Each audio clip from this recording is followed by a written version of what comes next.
If you want to examine mixed secretory units in a mixed type of gland, such as this one, you can use sections from the submandibular gland, wherein you would have mixed secretory units, which are better appreciated using your 400x magnification. So here,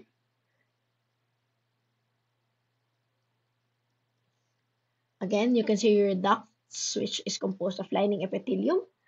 and your secretory units, which is composed of glandular epithelium. Here you can see your secretory units, which are mixed in nature because you would have your serous demilons here, here, here, and here, as well as your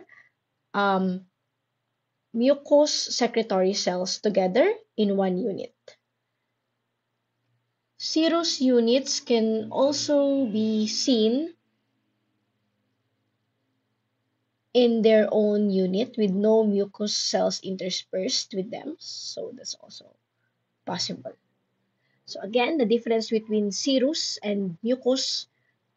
secretory units is in the color of their cytoplasm, with the mucous secretory cells being lighter and more transparent and having flattened cells which are near the periphery, versus your serous cells, which would have a more round nuclei.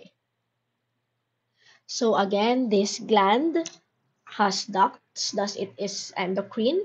and the shape would be compound tubulo-acinar, although some references may call this as tubulo-alveolar, but for our purposes, this is more acinar since the lumen is very small.